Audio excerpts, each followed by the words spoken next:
Hello friends, welcome back to my channel. हम लोग पढ़ रहे थे friends valuation of asset and liabilities, that is study note 7 of strategic performance management and business valuation. इसमें हम लोगों ने valuation of goodwill chapter complete कर लिया है। मैंने सारे कॉन्सेप्ट बता दिए एंड कुछ इंपॉर्टेंट क्वेश्चन भी सॉल्व करवा दिए जो क्वेश्चंस के गलत थे। अगर आप लोगों को किसी और क्वेश्चंस में डाउट है तो प्लीज़ आप लोग कमेंट कर दीजिएगा, मैं वो क्वेश्चन आप लोग को सॉल्व करवा दूंगी। आज हम लोग पढ़ेंगे फ्रेंड्स वैल्यूएशन ऑफ शेयर।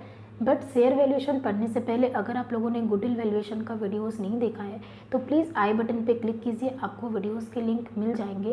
पहले आप लोगों वीडियोस कंप्लीट कीजिए फ्रेंड्स, उसके बाद ही आप लोग वैल्यूएशन ऑफ शेयर पे आइए। सो स्टार्ट करते हैं वैल्यूएशन ऑफ शेयर्स। देखिए फ्रेंड्स, शेयर वैल्यूएशन की 3 मेथड होते हैं। पहला मेथड होता है intrinsic value method, net asset method और बुक वैल्यू पर शेयर मेथड। ओके, ये डिफरेंट बुक्स में और डिफरेंट ऑथर बुक्स में डिफरेंट इसके टर्म्स होते हैं। इसको हम लोग इंट्रिंसिक वैल्यू मेथड भी बोलते हैं, नेट एसेट मेथड भी बोलते हैं, बुक वैल्यू पर शेयर मेथड भी बोलते हैं। This is the method number 1। Method number 2 होता है फ्रेंड्स आपका यील्ड मेथड। यील्ड मेथड में फिर इसके 2 वेरिएंट्स आते हैं। एक होता है ईपीएस बेसिस जिसको हम लोग बोलते हैं प्रॉफिट बेसिस, एक होता है डीपीएस बेसिस जिसको हम लोग बोलते हैं डिविडेंड बेसिस। बेसिकली ये प्रॉफिट के बेसिस पे देखी जाती है। And the third one is the fair value method. Okay, third one is the fair value method. इसका कुछ तरीका नहीं है, ये बोलता है मेथड 1 भी करेक्ट नहीं है, मेथड 2 भी करेक्ट नहीं है, तो आप क्या कीजिए, दोनों मेथड पे वैल्यू निकालिए, दोनों का एवरेज ले लीजिए and that is the fair value of the share. Intrinsic value method पे जो पर शेयर वैल्यू होगा, यील्ड वैल्यू मेथड पे जो पर शेयर वैल्यू होगा, वो दोनों को ऐड करके उसका एवरेज ले लीजिए, that is the value as per fair value method. Okay, so basically हम लोग क्या करते हैं, इंट्रिंसिक वैल्यू मेथड में फ्रेंड्स ये देखी जाती है, this method says that if the company is to be liquidated, okay, अगर कंपनी लिक्विडेट होती है then how much per share will be refunded to the equity share holder. Liquidation assumption पे ये बेस है। बेसिकली अगर आज एक company liquidate हो जाती है तो हर एक शेयर होल्डर को पर शेयर कितना रुपीज़ रिटर्न मिलेगा, राइट। तो ये इंट्रिंसिक वैल्यू मेथड और नेट एसेट मेथड ये चीज़ बोलता है। बिकॉज यहाँ पे हम लोग क्या करेंगे, जब लिक्विडेट होगा तो क्या करेंगे, सारे एसेट्स को बेच देंगे, सारे लायबिलिटी को सेट ऑफ कर देंगे, फिर जो बचेगा that is the assets available for shareholders, then उसको divided by number of share करेंगे तो हम लोग का वैल्यू पर शेयर आ जाएगा, that is the intrinsic value और नेट एसेट्स मेथड। ओके, उसके बाद यील्ड मेथड बोलता है ये प्रॉफिट बेसिस है। बेसिकली शेयर होल्डर्स यहाँ पे लिक्विडेशन एजम्पशन पे नहीं जाते, यहाँ पे गोइंग कंसर्न बेसिस पे चलते हैं कि अगर हम एक कंपनी का शेयर खरीद रहे हैं देन वो कंपनी फॉर एवर चलेगा, वो लिक्विडेट नहीं होगा, तो हमको कितना रिटर्न मिलेगा। ओके, तो ये रिटर्न भी 2 टाइप का होता है। जो लॉन्ग टर्म इन्वेस्टर्स होते हैं ना, वो हमेशा सोचते हैं कि हम लोग का ईपीएस कितना होगा, वेदर डिविडेंड मिले या ना मिले, ठीक है, अर्निंग पर शेयर कितना होगा, वो लोग प्रॉफिट बेसिस पे देखते हैं। बट जो शॉर्ट टर्म शेयर होल्डर्स रहते हैं they look after the DPS, dividend per share, कि हमको फ्यूचर में ईपीएस कितना होगा नहीं पता, आज हमको कंपनी कितना डिविडेंड रिटर्न दे रहा है। सो यील्ड मेथड में ये 2 तरीका आप लोग पढ़ेंगे एंड फेयर वैल्यू तो बता दिया, दोनों मेथड का वैल्यू निकाल के दोनों का एवरेज ले लीजिए, that is the fair value of the share. Okay, तो एक एक करके हम लोग डिटेल्स में पढ़ेंगे। फर्स्ट वन आज हम लोग पढ़ेंगे इंट्रिंसिक वैल्यू मेथड और net assets method. Okay, basically net assets method में क्या होता है friends, we need to calculate that what is the realisable value of all the assets including the goodwill and non trade investment. Okay, जब हम लोग goodwill valuation कर रहे थे तब आप लोगों को मैंने बताया था, मैं बार बार बोल रही हूँ, आई बटन पे क्लिक करके पहले गुडविल वैल्यूएशन देख लीजिए, उसके बाद शेयर वैल्यूएशन पे आइए, ठीक है। गुडविल वैल्यूएशन में फ्रेंड्स हम लोगों ने देखा था, हम लोग गुडविल का वैल्यू नहीं लेते unless and until it is purchase goodwill, non trade investment को कंसीडर नहीं करते, फिक्टिशियस एसेट को कंसीडर नहीं करते जब हम लोग नेट एसेट्स मेथड पढ़ रहे थे, राइट। प्रेफरेंस शेयर कैपिटल को कंसीडर नहीं करते थे, प्रेफरेंस डिविडेंड को कंसीडर नहीं करते थे, जो बचता था that is the closing capital employed, right. But जब हम लोग शेयर का वैल्यूएशन करेंगे एंड नेट एसेट्स कैलकुलेट करेंगे, यहाँ पे बोल रहा है कि आप लोग गुडविल का वैल्यू भी लीजिए, because goodwill has also its realisable value and goodwill book के हिसाब से नहीं, आप लोग कैलकुलेट कीजिए as per valuation of goodwill, उसका जो करेंट मार्केट वैल्यू है वो कैलकुलेट कीजिए, whether it is as per average profit method और सुपर प्रॉफिट मेथड और कैपिटलाइजेशन मेथड और एन्युटी मेथड, आपको जो भी मेथड की इन्फॉर्मेशन दी गई होगी उसके बेसिस पे आपको पहले गुडविल का वैल्यूएशन निकालना पड़ेगा। देन आप लोग नेट एसेट्स निकालिए, ठीक है। नेट एसेट्स में आप लोग गुडविल को कंसीडर कीजिए, आप लोग नॉन ट्रेड इन्वेस्टमेंट को भी कंसीडर कीजिए, बिकॉज कंपनी लिक्विडेट होने जा रहा है, जो नॉन ट्रेड इन्वेस्टमेंट है उसको भी हम लोग सेल आउट कर देंगे, राइट। उसके बाद टोटल जो वैल्यू आएगा उसमें से आप लोग सारे लाइबिलिटी माइनस कीजिए, current liability, non current liability, in fact preference share capital and dividend भी माइनस कीजिए, बिकॉज वो भी तो आउटसाइडर का पेमेंट है ना, उसको भी हम लोग पे करेंगे। और इक्विटी डिविडेंड को माइनस करना है या नहीं करना है, that is depend upon the question. Okay, question में अगर आपको एक्स डिविडेंड मांगा है आंसर तो आपको माइनस करनी है, अगर कम डिविडेंड मांगी है तो हम लोग को माइनस नहीं करनी, ये सब चीज़ हम लोग पढ़ेंगे, ठीक है। तो देखिए नेट एसेट और इंट्रिंसिक वैल्यू मेथड क्या लेना है फ्रेंड्स, आपको realisable value of all the asset except fictitious asset. Okay, इसके रिगार्डिंग मैंने नोट 1 पे दिया है, हम लोग पढ़ेंगे, ठीक है। ऑल एसेट्स मतलब क्या, इसमें गुडविल भी आएगा, नॉन ट्रेड इन्वेस्टमेंट भी आएगा। फिक्टिशियस एसेट्स गुडविल वैल्यूएशन में भी हम लोग नहीं लेते थे, शेयर वैल्यूएशन में भी कंसिडर नहीं करेंगे। मोस्ट इंपॉर्टेंट है, प्रिलिमिनरी एक्सपेंसेस, लॉसेस होगा, discount on issue of share debentures होगा, ये सब फिक्टिशियस एसेट होता है, इसका कोई रियलाइजेबल वैल्यू नहीं होता, इसीलिए हम लोग इसको कंसिडर नहीं करेंगे। ओके, तो नोट 1 में पढ़िए, इसके रिगार्डिंग नोट 1 में क्या दिया गया, all assets includes goodwill and non trade investment. हम लोग गुडविल भी कंसिडर करेंगे, नॉन ट्रेड इन्वेस्टमेंट भी कंसिडर करेंगे, लेकिन शेयर वैल्यूएशन के लिए, गुडविल वैल्यूएशन के लिए इसको हम लोग कंसिडर नहीं करते थे, इसको आप लोग माइंड में रखिए, because they have also realisable value, उसका भी रियलाइजेबल वैल्यू है, इसके इसीलिए हम लोग उसको कंसिडर करेंगे, ठीक है। उसके बाद क्या बोला गया, all the current and non current liabilities, जो भी लाइबिलिटीज रहेगी हम लोग सारी लाइबिलिटी को कंसिडर करेंगे। उसके रिगार्डिंग नोट 2 में क्या दिया गया, all liability includes preference share capital, क्योंकि इसको हम लोग गुडविल वैल्यूएशन में कंसिडर नहीं करते थे। Dividend of preference share holder, इसको भी हम लोग गुडविल वैल्यूएशन में कंसिडर नहीं करते थे जब हम लोग क्लोजिंग कैपिटल एम्प्लॉयड निकाल रहे थे। And dividend of equity share holder, इसको भी कंसिडर नहीं करते थे, बट यहाँ पे कंसिडर करेंगे या नहीं करेंगे that is a matter of fact, वो भी मैं आप लोग को बताऊँगी, ठीक है। उसके बाद आप लोग को क्या दिया गया, डिवाइडेड बाय, जो आया that is the net asset divided by number of equity shares, ठीक है। नंबर ऑफ इक्विटी शेयर को आप लोग डिवाइड करेंगे, दिस इज नोट 3। तो क्या आएगा, value of equity share ex dividend. क्यों बोला गया, हमने एज्यूम किया कि नोट 2 पे हम लोगों ने जो सारे लायबिलिटी माइनस की है, इसमें आप लोग इक्विटी डिविडेंड को भी माइनस कर दिए हैं। अगर इक्विटी डिविडेंड को माइनस कर देंगे तो यहाँ पे जो वैल्यू ऑफ इक्विटी शेयर आएगा वो एक्स डिविडेंड आएगा, राइट। उसके बाद आप dividend per equity share add कर देंगे तो value of equity share cum dividend आ जाएगा। तो इक्विटी डिविडेंड का रूल यहाँ पे बस इतना है कि आपको value of equity share ex dividend या कम डिविडेंड मिलेगा, क्लियर वही ये चीज़। But preference share capital and preference dividend को आपको यहाँ से माइनस करना ही है, ठीक है। इसके बाद आपको वैल्यू ऑफ इक्विटी शेयर मिल गया। फिर आपको दिया गया नोट 3 पे जो था number of equity share. Number of equity share क्या बोल रहा है guys, number of equity share indicates same class fully paid of equity shares. अब ये क्या बोल रहा है, देखिए समटाइम्स क्या होता है, आपको क्या देगा, 10,000 इक्विटी शेयर है of ₹10 each but 8 paid up, ठीक है। और एक देगा 5,000 equity share of ₹10 each 6 paid up, ठीक है। तो इस केसेस में आपको वैल्यू ऑफ इक्विटी शेयर्स निकालनी है, दोनों ही ₹10 की है, बट एक में 8 पेड है, एक में 6 पेड है। ये जो वैल्यू ऑफ इक्विटी शेयर निकलता है ना, ये हम लोग एज्यूम करते हैं कि ये फुल्ली पेड अप शेयर्स का है, ठीक है। तो आप लोग क्या करेंगे, अभी देखो इसमें ₹2 कॉल नहीं हुआ है अभी तक, इसमें ₹4 कॉल नहीं हुआ है। ₹2 कॉल होगा तो 10,000 इंटू 2 20,000 का कैश आएगा, right. And this is 5,000 into 4, इसमें भी 20,000 का कैश आएगा। तो 40,000 अगर मेरा कैश है तो यहाँ पे मेरा जो एसेट है, ये एसेट मेरा 40,000 से बढ़ेगा या नहीं, दिस एसेट कैश मेरा 40,000 से बढ़ेगा या नहीं। अगर 40,000 से बढ़ेगा तो सारे शेयर्स के वैल्यू बढ़ेंगे या नहीं, ठीक है। इसको हम लोग बोलते हैं नोशनल कॉल। तो कभी भी आपको क्वेश्चन में बैलेंस शीट में अनपेड कैपिटल दिखेगा, शेयर अगर पार्टली पेड है तो उसको आप लोग को पहले फुल्ली पेड अप करना पड़ेगा, ठीक है। नोशनल कॉल को हम लोग नेट एसेट में ऐड कर देंगे, ठीक है। यहाँ पे नेट एसेट निकला, asset minus liability, net asset निकला, इसमें आप लोग पहले नोशनल कॉल को ऐड कर दीजिए, उसके बाद आप लोग divided by number of equity share कीजिए। समझ में आया। So this is the basic about net assets method और इंट्रिंसिक वैल्यू मेथड, ठीक है। बट बुक में क्या होता है फ्रेंड्स, आपको इतने इजी क्वेश्चंस नहीं देते हैं, ठीक है। बुक में आपको इतनी इजी क्वेश्चंस नहीं दी जाएगी।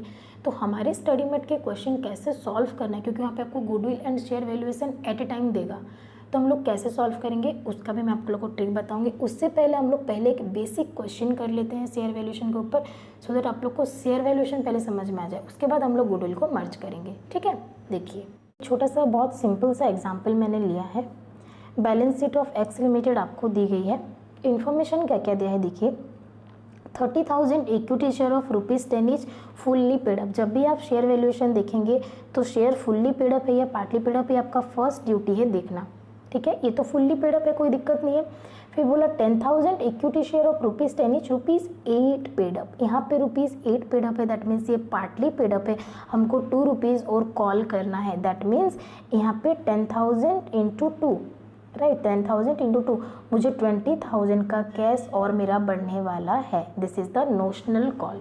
ठीक है, फिर क्या बोला आपको, रिजर्व्स दी गई है, 11% डिवेंचर्स दी गई है, करंट लाइबिलिटी दी गई है। रिजर्व का तो कोई काम नहीं है, लाइबिलिटी में हम लोग क्या क्या माइनस करेंगे, ऑब्वियसली डिवेंचर्स माइनस करेंगे एंड करंट लाइबिलिटी माइनस करेंगे।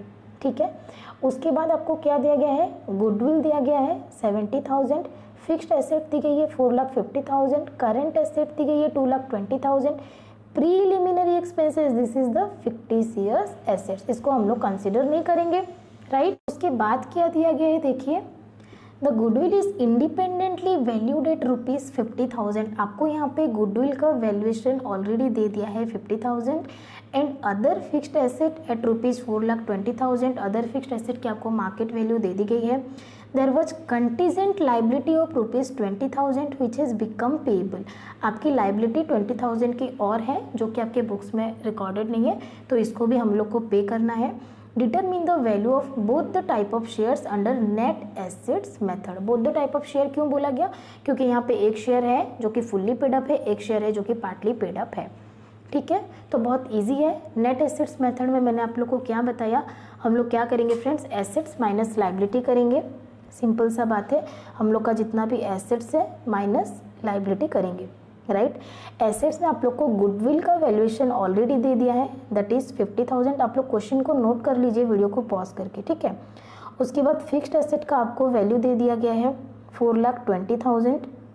करंट एसेट का वैल्यू कुछ नहीं दिया, दैट मीन्स हम लोग बुक का ही वैल्यू लेंगे, दैट इज 2,20,000, राइट। एसेट में इतनी है, प्रिलिमिनरी एक्सपेंसेस नहीं जाएगी क्योंकि फिक्टिशियस एसेट्स है। माइनस लाइबिलिटी, लाइबिलिटी में क्या क्या जाएगा, एक तो एक कंटीजेंट लाइबिलिटी आप लोग का 20,000 का जो कि पे होगा। उसके बाद है करंट लाइबिलिटी 90,000 का, वो पे होगा। देन 11% डिवेंचर है आप लोग का 1 लाख का, वो पे होगा। अगर preference share capital preference dividend होता उसको भी हम लोग माइनस कर देते, right. This is your net asset. ये कितना हुआ कैलकुलेट कीजिए, 50,000 plus 4,20,000 plus 2,20,000 minus 20,000 minus 90,000 minus 1 lakh, this becomes your 4,80,000।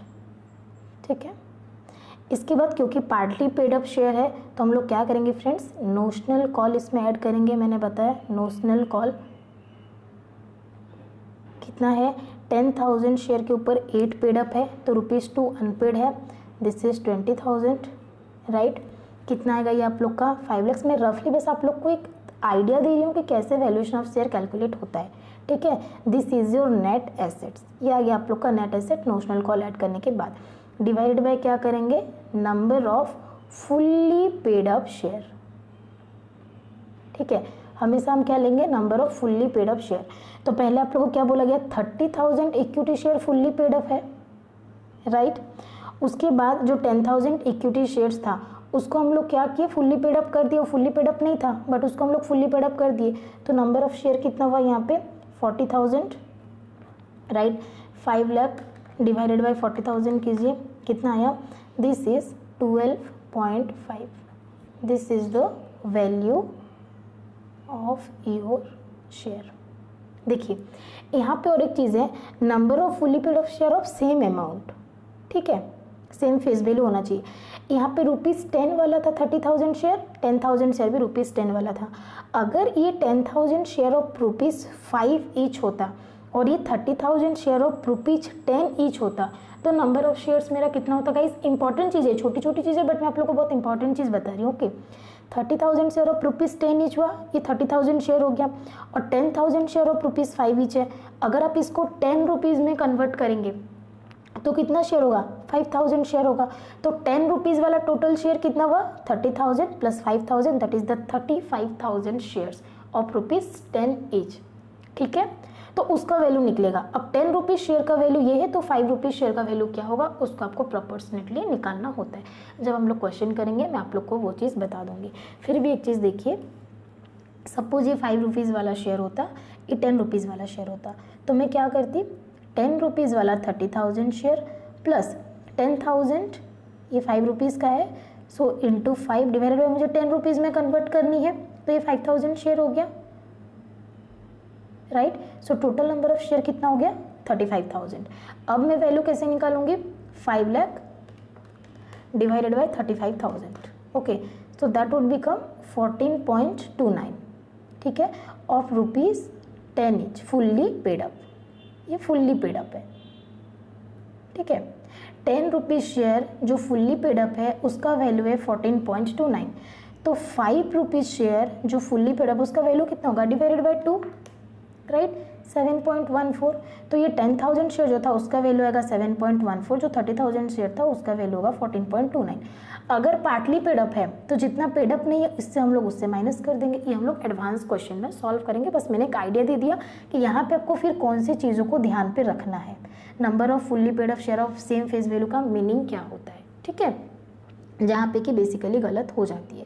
Okay, तो हमारे क्वेश्चन पे बैक आइए। यहाँ पे हमको वैल्यू क्या मिला, 12.5 रुपीज़ पर share of ₹10 each, fully paid of of course.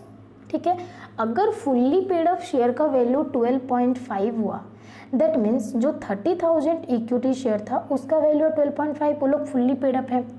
But जो 10,000 इक्विटी शेयर था वो तो फुल्ली पेड अप नहीं है, वो 8 रुपीज़ पेड अप है, 2 रुपीज़ अनपेड है, तो उसका वैल्यू क्या होगा, 12.5 माइनस कितना रुपया अनपेड है, 2 रुपीज़, तो इसका वैल्यू आएगा 10.5। समझ में आया, इसका वैल्यू होगा 10.5।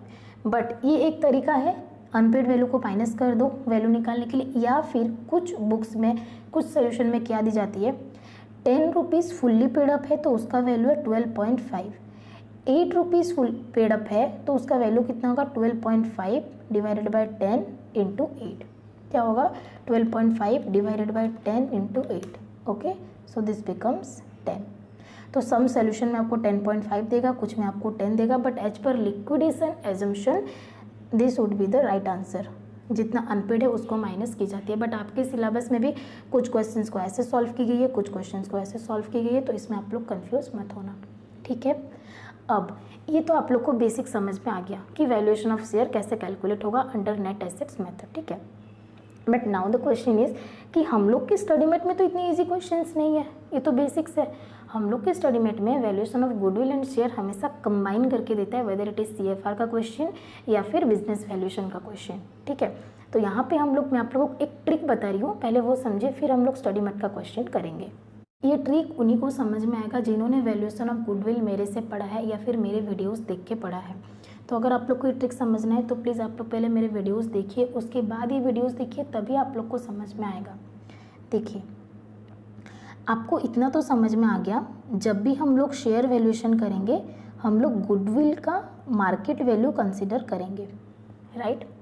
एंड गुडविल का market value as per goodwill valuation, right, जो हम लोगों ने गुडविल वैल्यूएशन पढ़ा उसके हिसाब से गुडविल का वैल्यू होना चाहिए। अगर दे दिया कि मार्केट वैल्यू इतना है, जैसे हम लोगों ने प्रीवियस एग्जांपल में किया, that is a different thing, otherwise आपको गुडविल का वैल्यूएशन निकालना पड़ेगा। गुडविल का वैल्यू मैक्सिमम केसेस में आपको या तो एवरेज प्रॉफिट मेथड में देगा या फिर सुपर प्रॉफिट मेथड में देगा। अगर कैपिटलाइजेशन या एन्युटी मेथड दिया तो आप लोग को नॉर्मल जैसे करने आप लोग वैसे ही करेंगे, बट अगर एवरेज प्रॉफिट या सुपर प्रॉफिट मेथड पे दिया, प्रॉब्लम वहीं पे अराइज होती है। यहाँ पे क्या होता है गाइस, कंफ्यूजन आता है, बिकॉज यहाँ पे देखो average, weather it is average profit method या फिर सुपर प्रॉफिट मेथड, आपको दोनों ही केस में क्या करना होता है, एवरेज कैपिटल एम्प्लॉयड निकालना होता है, राइट। एवरेज कैपिटल एम्प्लॉयड निकालने के लिए आप लोग क्या करते हैं, क्लोजिंग कैपिटल एम्प्लॉयड निकालते हैं। क्लोजिंग कैपिटल एम्प्लॉयड निकालने के बाद closing capital employed minus half of PAT करते हैं, एवरेज निकालने के लिए, या फिर क्लोजिंग प्लस ओपनिंग बाय 2 करके आप एवरेज कैपिटल निकालते हैं, राइट। ये चीज़ आप लोग करते हैं। अब closing capital employed net assets method पे निकलता है, राइट। उसमें हम लोग क्या क्या कंसीडर नहीं करते, ऑल एसेट्स लेते हैं other than goodwill, non trade investment and fictitious asset, ये 3 चीज़ हम कंसीडर नहीं करते। माइनस ऑल लाइबिलिटी करते हैं, बट इसमें हम लोग क्या क्या कंसीडर नहीं करते, preference share capital and dividend, weather it is equity और प्रेफरेंस हम लोग कंसीडर नहीं करते। जो बचता है that is the closing capital employed, right. ये क्लोजिंग कैपिटल एम्प्लॉयड के बेसिस पे हम लोग गुडविल वैल्यूएशन करते हैं। ये मेरे को समझ में आ गया, ए, इसको मैंने नाम दिया ए क्लोजिंग कैपिटल एम्प्लॉयड। अब अगेन आप लोग इसके बेसिस पे गुडविल का वैल्यूएशन निकाल लिए, देन फिर आपको क्या करना है, नेट एसेट बेसिस पे आपको शेयर का वैल्यूएशन निकालना है। उसके बाद फिर आप लोग फिर नेट एसेट निकालेंगे, all the assets minus all the liabilities, फिर उसमें आप लोग गुडविल को भी लेंगे, नॉन ट्रेड इन्वेस्टमेंट को भी लेंगे, प्रेफरेंस शेयर कैपिटल को लेंगे, डिविडेंड को लेंगे, ठीक है। फिर आप लोग एक बड़ा सारा कैलकुलेशन करके इसका क्लोजिंग कैपिटल एम्प्लॉयड एंड इसके नेट एसेट, ये कैलकुलेशन में कन्फ्यूजन आ जाती है कि किस में कंसिडर करना है, किस में कंसिडर नहीं करना है, ठीक है। तो ये तो क्लियर हो गया किस में करना है, किस में नहीं। अब हम क्या कर सकते हैं, जब हम लोग नेट एसेट निकालेंगे शेयर वैल्यूएशन के लिए, हम लोग डायरेक्ट क्या करेंगे, आप लोग ये क्लोजिंग कैपिटल एम्प्लॉयड ले लो जो गुडविल वैल्यूएशन के लिए निकाले थे, प्लस इसमें हम लोग क्या क्या कंसीडर नहीं किए थे, goodwill, non trade investment, fictitious asset. But fictitious asset तो दोनों में ही नहीं जाएगा, तो गुडविल को ऐड कर दो जो अभी आप लोगों ने इसके बेसिस पे वैल्यूएशन निकाला था, प्लस नॉन ट्रेड इन्वेस्टमेंट को ऐड कर दो, ठीक है। एंड इसमें से आप लोग माइनस कर दो preference share capital and preference dividend, right. आ गया, तो यहाँ पे आ जाएगा आपको net assets for the purpose of valuation of shares, right. इसमें अगर कुछ नोशनल कॉल है तो नोशनल कॉल को ऐड कर दीजिए, आपका नेट एसेट आ जाएगा। इसके बाद आप लोग नंबर ऑफ इक्विटी शेयर आप लोग डिवाइड कर दीजिए, right. Fully paid of same face value convert करके उसको डिवाइड कर दीजिए, आपका fully paid of equity share का वैल्यू यहाँ पे आ जाएगा। अब ये वैल्यू के अकॉर्डिंग प्रोपोर्शनली जितने टाइप्स ऑफ शेयर्स है उसका वैल्यू आप लोग निकाल लीजिए। समझ में आया तरीका क्या होगा गुडविल एंड शेयर को एट ए टाइम वैल्यू करने का, ठीक है। आइए स्टडी मेट का एक सिंपल सा इलस्ट्रेशन सॉल्व करते हैं। देखिए, आइए इलस्ट्रेशन नंबर 18 पे इजी क्वेश्चन है। देखिए, the summarised balance sheet of Amway private limited as on 31 March 2016 is as under. Equity and liability, इधर दिए आपको एसेट्स। देखिए क्वेश्चंस पढ़ने का तरीका देखिए, नॉन करेंट एसेट आपको दी गई है, फिक्स्ड एसेट है उसमें टैंजिबल एसेट दी गई है, लीज होल्ड प्रॉपर्टी आपको वैल्यू दी गई है 90,000, प्लांट एंड मशीनरी दी गई है 2,25,000, इनटेंजिबल एसेट्स में आपको दी गई है गुडविल 1,75,000। बट अगर आपको सुपर प्रॉफिट मेथड में गुडविल वैल्यूएशन करनी होगी तब आप लोग कैपिटल एम्प्लॉयड निकालेंगे, तब आपको ये गुडविल को कंसिडर नहीं करनी है, राइट। बट जब आप लोग शेयर का वैल्यूएशन कर रहे हैं तब आपको नेट एसेट्स मेथड में गुडविल को कंसीडर करनी है, बट ये वैल्यू कंसीडर नहीं करना है। आप शेयर गुडविल वैल्यूएशन पे जो गुडविल का वैल्यू होगा वो वैल्यू को कंसीडर करना है, राइट। ये चीज़ आपको दिमाग में रखना है। और क्या इसमें शेयर कैपिटल दिया है, इक्विटी शेयर ऑफ ₹10 ईच, कुछ नहीं बोला है, that means fully paid up है। ये 50,000 शेयर होगा, ₹10 ईच 5 लाख है, तो 5 lakh divided by 10 that is 50,000 number of shares है। 9% preference share of ₹10 each fully paid up, आपको प्रेफरेंस शेयर कैपिटल भी दी गई है। इसको हम लोग नेट एसेट्स निकालेंगे शेयर वैल्यूएशन के लिए तो माइनस करेंगे, बट गुडविल निकालेंगे सुपर प्रॉफिट मेथड पे तो क्लोजिंग कैपिटल एम्प्लॉयड पे माइनस नहीं करेंगे, सिंपल है। देन रिजर्व एंड सरप्लस है, जनरल रिजर्व दे दी गई है, पीएल अकाउंट दी गई है, इनकी तो कोई काम ही नहीं है। उसके बाद और क्या दिया गया, नॉन करेंट इन्वेस्टमेंट दी गई है। मैंने आप लोग को पहले ही क्लियर किया है, non current investment are not non trade investment. अगर क्वेश्चन पे मेंशन की गई है कि वो नॉन ट्रेड इन्वेस्टमेंट है तभी वो नॉन ट्रेड है, अदरवाइज आप लोग एजम्पशन कुछ भी ले सकते हैं, नॉन ट्रेड भी ले सकते हैं, ट्रेड भी ले सकते हैं, ठीक है। देन अगेन अगर ये नॉन ट्रेड इन्वेस्टमेंट है तो गुडविल वैल्यूएशन अगर सुपर प्रॉफिट मेथड पे तो कंसीडर नहीं करेंगे, बट शेयर वैल्यूएशन के लिए अगर हम लोग उसको कंसीडर करेंगे।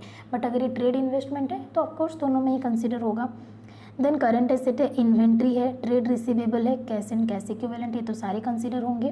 ट्रेड पेबल में सन्डी क्रेडिटर है, कंसीडर होगा। Short term borrowings bank loan है, कंसीडर होगा। ये सारी चीज़ें आपके कंसीडर हो जाएंगी, ठीक है।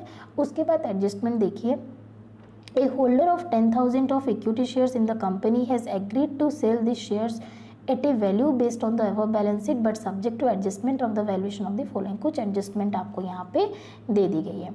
क्या है देखिए, द लीज होल्ड प्रॉपर्टी आपको पहले में दी गई है फिक्स्ड एसेट में, that is lease hold property जिसका वैल्यू 90,000 था आफ्टर डेप्रिसिएशन। वो बोल रहा है the lease hold property was acquired on 1 April 2006, 1 April 2006 में एक्वायर की गई थी। And at the balance sheet date the lease hold has a further 6 years to run. Okay, balance sheet date कब की है गाइस? बैलेंस शीट डेट है 31 March 2016 की। खरीदे कब है हम लोग ये लीज होल्ड प्रॉपर्टी? इसको हम लोग खरीदे हैं 1 अप्रैल 2006, मतलब 1 अप्रैल 2006 से 31 मार्च 2016 कितना साल हुआ? 10 years हो गया। अब 10 years होने के बाद भी और 6 years तक हम उसको रन कर सकते हैं, ये चीज़ वो बोल रहा है। दैट मीन्स उसका लाइफ कितना है? 16 years का उसका लाइफ है। ठीक है, फिर क्या बोला? The cost should be written off over the term of the lease by equal annual charge. Okay, तो उसको हम लोग रन और कितना साल कर सकते हैं? 6 years। ऑलरेडी रन कितना कर चुके हैं? 10 years। तो उसका टोटल लीज और टोटल लाइफ कितना है? 16 years, राइट। उसका कॉस्ट था 1,60,000। अगर 16 years हम लोग रन कर सकते हैं तो 1,60,000 डिवाइडेड बाय 16 years तो कितना होगा? पर एनम 10,000 का डेप्रिसिएशन चार्ज होना चाहिए था। तो 10 years के लिए उसका डेप्रिसिएशन कितना होगा? 1 लाख रुपीज़ का डेप्रिसिएशन होगा। 1,60,000 माइनस 1 लाख, तो आज उसका वैल्यू कितना होना चाहिए था? 60,000 होना चाहिए था, बट उसका वैल्यू कितना है? 90,000। ये चीज़ क्लियर है। फिर क्या बोला? To the date 7,000 per annum had been written off. Okay, आप लोग क्या किए हैं? बैलेंस शीट पे 7,000 पर एनम डिडक्ट की गई है डेप्रिसिएशन, बट हमको लेना था 10,000। ठीक है, तो हम लोग अभी क्या करेंगे? उसको हम लोग करेक्ट करेंगे। पहले तो हम लोग लीज होल्ड प्रॉपर्टी जो है इसका करेक्ट मार्केट वैल्यू लेंगे, दैट इज 60,000 रुपीज़, जो कि मुँह पे ही कैलकुलेशन हो गया। अब प्रॉफिट पे भी एडजस्टमेंट आएगा। प्रॉफिट पे हम लोग 7,000 माइनस किए हैं एज डेप्रिसिएशन, पीएल अकाउंट में 7,000 माइनस किए हैं, बट होना चाहिए था 10,000। तो अब 3,000 रुपीज़ एक्स्ट्रा माइनस कर दीजिए, या फिर 7,000 ऐड कर दीजिए एंड 10,000 माइनस कर दीजिए। ओके, सिंपल सा चीज़ है। पहला एडजस्टमेंट समझ में आया होगा। Second adjustment is in 2013-14 goods costing rupees 6,000 were purchased and have been included since that date at cost in the stock list. The goods were valueless on the balance sheet date. Okay, तो ये जो 31 March 2016 का balance sheet है उसमें जो stock included है 6,000 का, उसका कोई वैल्यू ही नहीं है। दैट मीन्स हमारा स्टॉक का जो वैल्यू यहाँ पे आपको दी गई इन्वेंट्री 82,500, इसमें से ये 6,000 का वैल्यू कुछ है ही नहीं, तो यहाँ से आप लोग 6,000 माइनस कर दीजिए। बट गुडविल वैल्यूएशन में मैं आपको पहले ही बताया था, जहाँ पे इन्वेंट्री आएगा वहाँ पे प्रॉफिट एडजस्टमेंट आएगी। अगर इन्वेंट्री आपका बढ़ के है 6,000 रुपीज़, दैट मीन्स आपका प्रॉफिट 6,000 से बढ़ के है करेंट ईयर का प्रॉफिट, राइट। तो करेंट ईयर के प्रॉफिट से आप लोग 6,000 को हटा देंगे बिकॉज आपका प्रॉफिट ओवर वैल्यूड है। ठीक है, ये एडजस्टमेंट हो गया। फिर बोला an expense creditor ₹3750 of current year has been omitted from being recorded in the book. Okay, आपकी जो ये क्रेडिटर है 49,750 की, इसमें 3750 और ऐड होनी थी, बट हम लोग बुक में रिकॉर्ड नहीं की। ठीक है, तो इसको आप लोग क्रेडिटर में सिंपली ऐड कर दीजिए। क्रेडिटर का मार्केट वैल्यू 49,750 प्लस 3750 हो जाएगा। बट क्योंकि आप लोग का एक्सपेंस बढ़ रहा है तो करेंट ईयर का प्रॉफिट भी घटेगा, तो करेंट ईयर के प्रॉफिट से इसको माइनस करेंगे। क्लियर है। फिर क्या बोला? A general reserve of 10% on total debtor after specific provision for doubtful डेब्ट has been made for the first time in the current year account. Okay, current year account में that means आप लोग क्या किए, जनरल रिजर्व से 10% आप लोग provision रखे डाउटफुल डेब्ट या फिर बैड डेब्ट्स के लिए, डेटर्स के लिए। तो दैट मीन्स आपका जो जनरल रिजर्व है वो 10% कम है, क्योंकि आप लोगों ने 10% क्या किया, डेटर के नाम पे प्रोविजन रख दिया। ठीक है, दैट मीन्स आपका डेटर घट के होगा।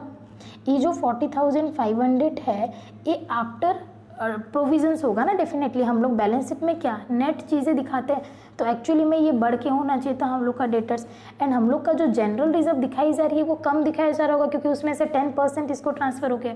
तो दोनों को रिवर्स कर दो, इधर जनरल रिजर्व को बढ़ा दो, इधर डेटर्स को बढ़ा दो। समझ में आया? उसके बाद क्या बोला?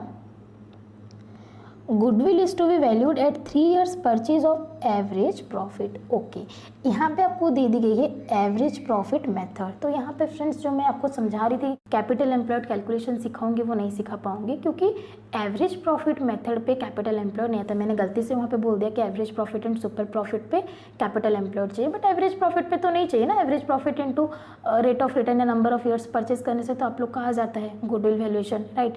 सुपर प्रॉफिट मेथड में ओनली कैपिटल एम्प्लॉयड आती है, तो यहाँ पे कैपिटल एम्प्लॉयड की जरूरत नहीं है। नॉर्मली हम लोग एफएम पे निकालेंगे, फ्यूचर मेंटेनेबल प्रॉफिट, उसका एवरेज लेंगे, देन गुडविल का वैल्यू आ जाएगा, देन नेट एसेट्स निकाल के शेयर का वैल्यू निकालेंगे। After the above adjustment of 3 years 2013-14, 14-15 and 15-16, such profit being those available for dividend for equity shareholders, the profit of the company as shown by the account before appropriation and before providing for preference dividend were as follows। 13-14, 14-15, 15-16 का आपको दे दिया है profit, but before preference dividend. तो definitely हम लोग क्या करेंगे, preference dividend को भी एडजस्ट करेंगे, तभी तो हम लोग को इक्विटी शेयर होल्डर्स का प्रॉफिट मिलेगा, राइट। बहुत अच्छा क्वेश्चन है, चलो फटाफट सॉल्व करते हैं। देखिए इलस्ट्रेशन नंबर 18। ओके, आपको निकालनी है शेयर का वैल्यू। शेयर का वैल्यू आपको निकालना है as per net assets method. एकदम सिंपल तरीके से बता रही हूँ गाइज, इससे सिंपल तरीके से आपको कभी कोई समझा नहीं सकता है। नेट एसेट्स मेथड से आपको निकालनी है। यहाँ पे मैं आपको शेयर्स का वैल्यूएशन का नेट एसेट्स निकाल के बताऊँगी, ठीक है। बट ये नेट एसेट्स में देखिए हमको क्या क्या कंसिडर करना है। शेयर वैल्यूएशन के लिए, नेट एसेट्स के लिए आपको क्या क्या चाहिए, लीज होल्ड प्रॉपर्टी चाहिए, ठीक है, इसके market value, plant and machinery के मार्केट वैल्यू, गुडविल भी हम लोग लेंगे डेफिनेटली एज पर कैलकुलेशन। यहाँ पे हम लोग करेंगे गुडविल का कैलकुलेशन, ठीक है, जो मेथड देगा वो मेथड पे करेंगे। फिर नॉन करेंट इन्वेस्टमेंट को कुछ नॉन ट्रेड दिया नहीं है तो हम लोग इसको ट्रेड इन्वेस्टमेंट एज्यूम करेंगे, इसको भी कंसिडर करेंगे। देन इन्वेंट्री कंसिडर करेंगे, सन्ड्री डेटर कंसिडर करेंगे एज पर एडजस्टमेंट, कैश हम लोग कंसिडर करेंगे। This becomes our total assets minus liability में क्या क्या है, सन्ड्री क्रेडिटर करेंगे, देन बैंक लोन लेंगे, राइट, इसको भी कंसिडर करेंगे। और क्या है, प्रेफरेंस शेयर कैपिटल है, प्रेफरेंस शेयर कैपिटल को भी कंसिडर करेंगे। क्लियर है। सो ये आपका नेट एसेट्स आ जाएगा। ये चीज़ क्लियर हुआ। नाउ हमको क्या करना है, गुडविल वैल्यूएशन करनी है। गुडविल वैल्यूएशन आपको क्या दिया, एवरेज प्रॉफिट मेथड पे आपको कैलकुलेशन करने के लिए दिया है।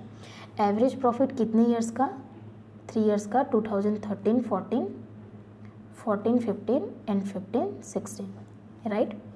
आपको प्रॉफिट ऑलरेडी दे दी गई है, given profit is always PAT, right, but इसमें टैक्सेशन का एडजस्टमेंट कुछ भी नहीं दिया है, तो इसको आप लोग कुछ भी सोचिए।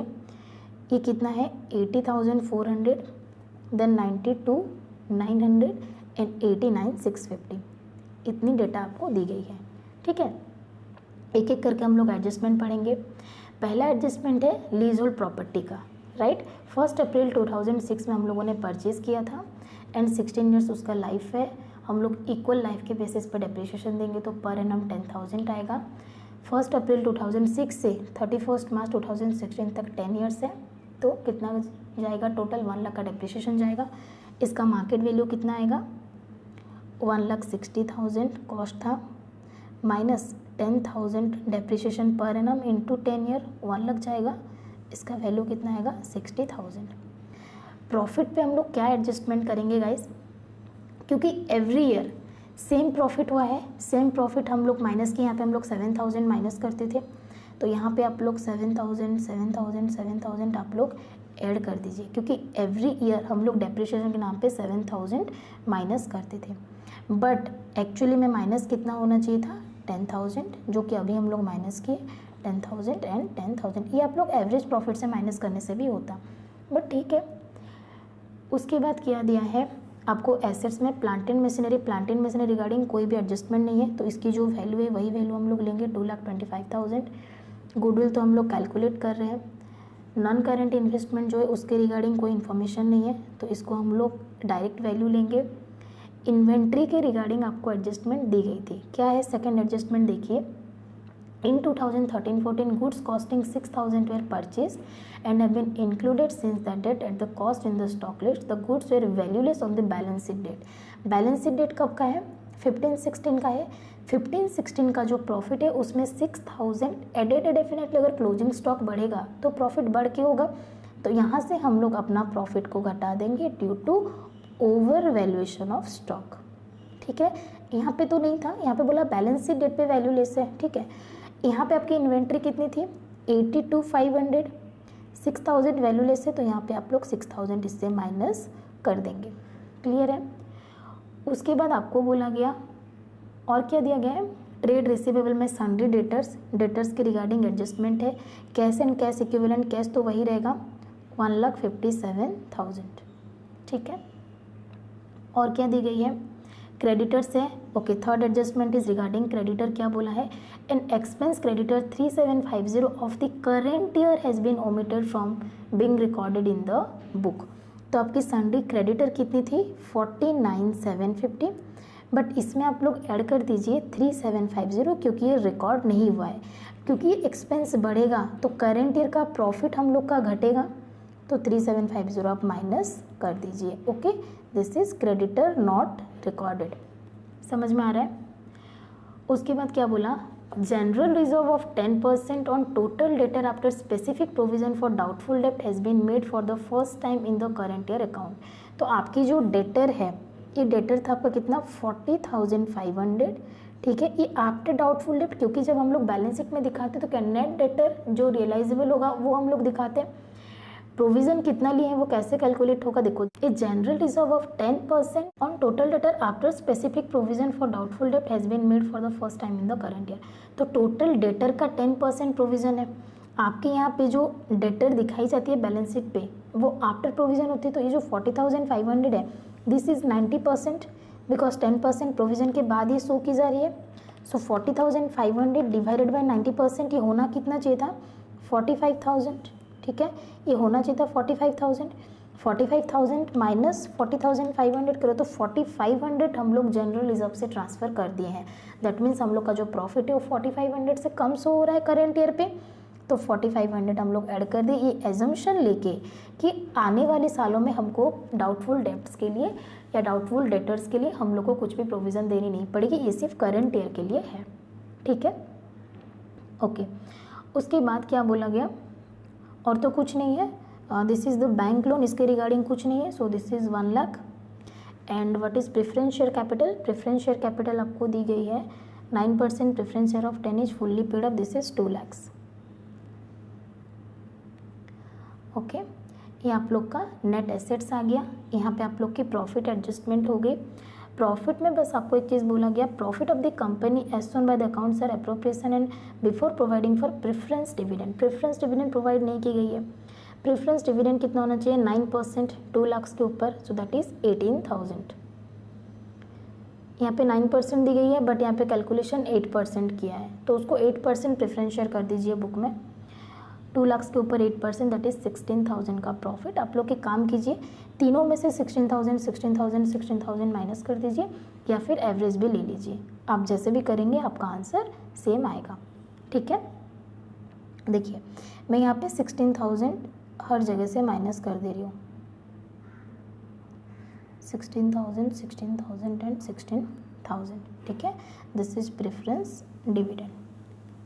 ठीक है, आप लोग का प्रॉफिट देखिए कितना आया, this is 80,400 plus 7,000 minus 10,000 minus 16,000, this is 61,400। Then क्या हुआ 92,900 प्लस 7,000 माइनस 10,000 माइनस 16,000, कितना आया 73,900। Then 89,650 plus 7,000 minus 10,000 minus 6,000 minus 3,750 plus 4,500 minus 16,000, this is 65,390। अब तीनों को ऐड कर दीजिए, plus 73,900 plus 61,400 divided by 3, this is 66,896। Okay, ये तीनों को ऐड करके डिवाइडेड बाई 3 कर देंगे तो आएगा 66,897 आ रहा है। ओके, तो यहाँ पे कुछ राउंडिंग ऑफ होगा, बिकॉज ये क्या क्या है, इसको माइनस नहीं करके एवरेज पे माइनस किया है, उसके रिगार्डिंग इसका है 66,900, 13 रुपीज़ का कुछ राउंड ऑफ डिफरेंस होगा। I don't know why this difference has been created. ठीक है, ये डिफरेंस आप लोग का आया। इसके बाद आप लोग को क्या करना है, this is your average FMP, average profit, और एफएमपी फ्यूचर मेंटेनेबल प्रॉफिट।